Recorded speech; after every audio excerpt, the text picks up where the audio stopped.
Être chef d'entreprise en Tunisie, c'est choisir un parcours de difficultés, de défis, de challenges et surtout de persévérance.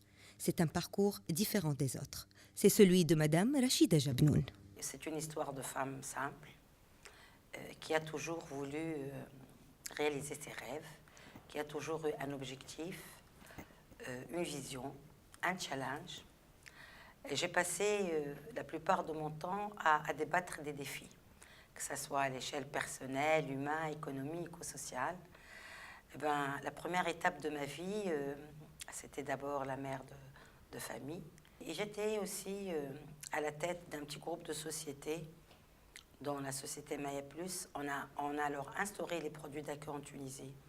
Mais hélas, dès 2010, on a un peu eu des lacunes comme tout le monde. Enfin, c'est mondial. On a fermé cette usine.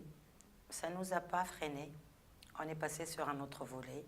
Et là, nous sommes sur un autre projet qui est alors un centre culturel et événementiel qui est intitulé Dar El Mulk et qui se trouve au Mournag. Même si elle est confrontée à une crise à la fois nationale et internationale, elle n'hésite pas à continuer à partager son expérience. Elle a créé une unité entre les femmes chefs d'entreprise dans le monde à travers le CIF. Et qui est le Conseil international des femmes entrepreneurs CIF.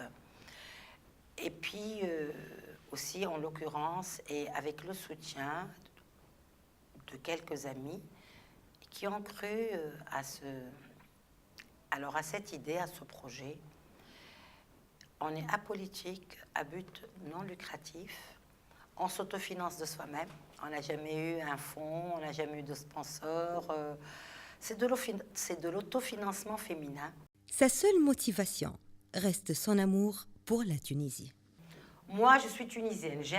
J'aime ma Tunisie. Le mot-clé dans ce long parcours reste toujours et dans tous les cas la persévérance. La persévérance. C'est ça le mot-clé de la vie, c'est ça la plateforme. C'est ce qui vous donne de l'élan, c'est ce qui vous donne de l'espoir, c'est ce qui vous donne le fait de vouloir faire et de vouloir continuer et de vouloir se battre. C'est de se dire, il y a toujours un lendemain, il y a toujours un futur, il y a toujours demain qui est là.